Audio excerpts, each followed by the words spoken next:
Here's the thing about A players, guys.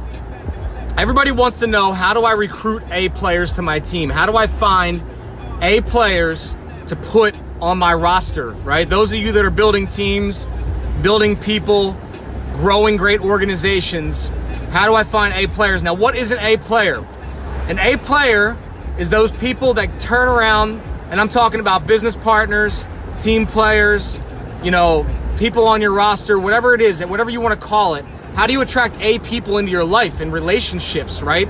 How do you surround yourself with just amazing people that are going to help you level up, that are going to help you grow personally, professionally, physically, mentally, financially, spiritually, whatever that looks like for you?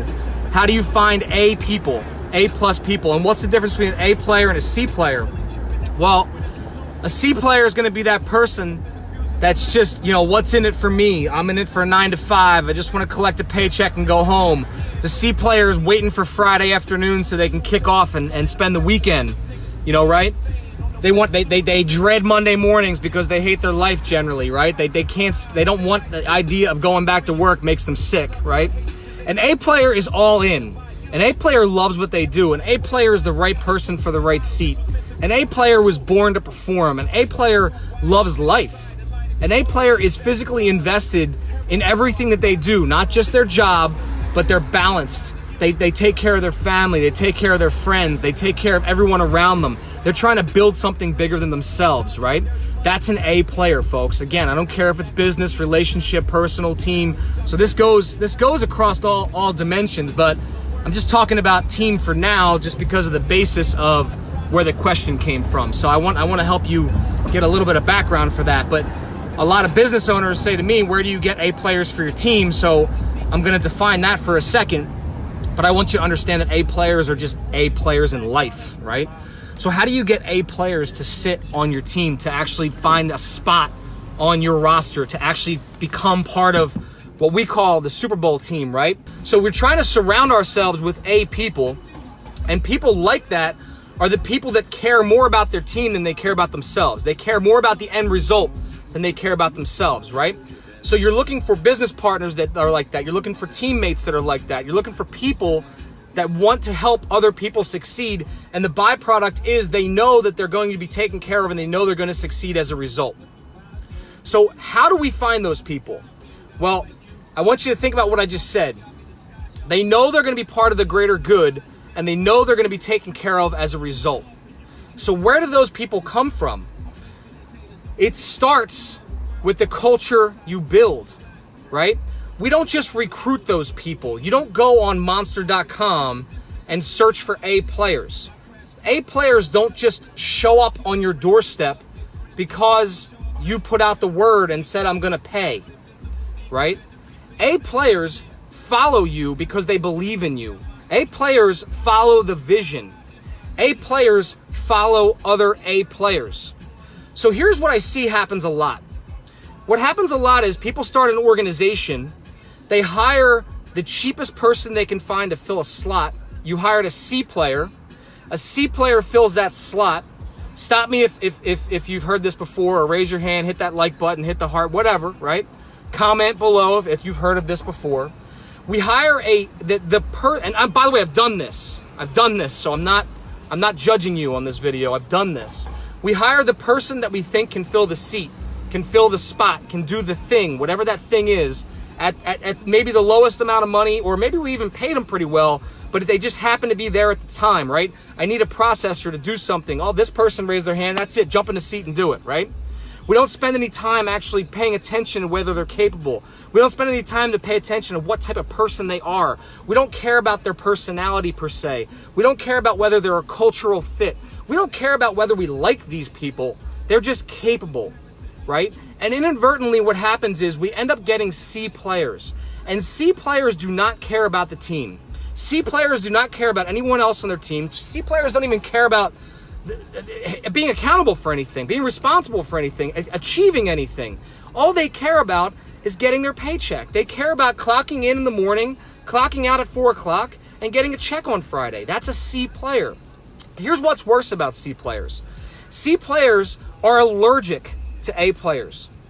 I'll say it again. C players are allergic to A players. What I mean by that is When you have a C player and you put a rock star next to them, they're petrified. They're petrified that that person's going to make them look bad. The C player is going to say to you, Joe, I don't know if that person's a good fit. Joe, I don't know if you should hire this person. Joe, that person's not really doing so well, right? Because they make them look bad. They make them look like shit. They make them look like the average human being that they are, or maybe it's below average, right? But what happens when you finally bring a rock star on board? I'm going to tell you what happens because it's taken me years to build this. What happens when you bring a rock star on board? You finally find that person. You finally have developed the culture that you wanted to develop. You found one or two or three people that you love and you trust and you know are awesome. And you sit down in a room with those one or two or three people, whether they're your partners or your team, whatever. Again, I first started out with my team. I've had these conversations with my partners. It doesn't matter where you're at, right? Someone has to define this. And if it's only you right now, then you have to define this. You have to decide, who do we want to be surrounded by? What type of people are they? In my office, they're people that care about family first. They're people that want to have fun. They're people that absolutely must do the right thing. They're people that put value before opportunity. They're people that want to go out and encourage creativity and ability and so forth. These are our core values, right, folks? These are what we believe in and within my office at the heart of everything else. Now, what happens once we start to develop this? It becomes a snowball that starts rolling down the hill because we have one or two or three A players. And then amazingly, like almost serendipitous, right? A players attract A players. A players, like a magnet, start to bring other A players on because what happens is this synergy. The synergy is that people see what's going on. People look at the organization and they go, what the hell is going on over there in Evangelisti land? Right? What's happening in that office building? Why is everyone so productive? Why is everyone rallied around this common goal? Why is everyone doing what they say they're doing? Why is everyone doing the right thing? Why do they seem to be having fun? Why do they seem to be crushing things? Why do they seem to be doing what they say they're doing? Right? Because we are. Because we are. And when you do what you say you're going to do, and you define a culture, and then you follow through with the culture, and then action speaks louder than words, amazing people start to follow. A players will finally just say, I want to be part of it. Tell me how I can become part of it. Once you create a vision, once you create a culture, and once you bring a few A players on board, you don't have to recruit anymore. You don't have to find them anymore. And I'm not saying this to brag, by the way. I'm not saying this because I am super fucking proud, by the way. I'm super, super proud of the team that we have in place right now. But that's not why I'm saying this. I'm saying this, guys, because it's not a recruiting activity. It's not something you can post on Craigslist. It's not something that you can automatically snap your fingers and achieve. You have to start by taking a big risk on someone who you think is going to be absolutely amazing and put them into place. But inevitably, the law of attraction will take hold, and you will find yourself surrounded by amazing people. But you have to not settle. Never settle for people that are subpar. Never settle for C players. Never settle for people that you know are just going to be average. Only take exceptional people that you know are going to rock that position. Only take people that are absolutely a core values fit. If you sit there and read your core values to them and they roll their eyes and they say, oh man, you know what? I think I could do this, but maybe not. No questions asked. We hire on our core values. We review on our core values. We inevitably will fire people based on our core values if they're not a fit. Folks, we know within a few weeks if they're going to be a fit for our institution, if they're going to be a fit for our team.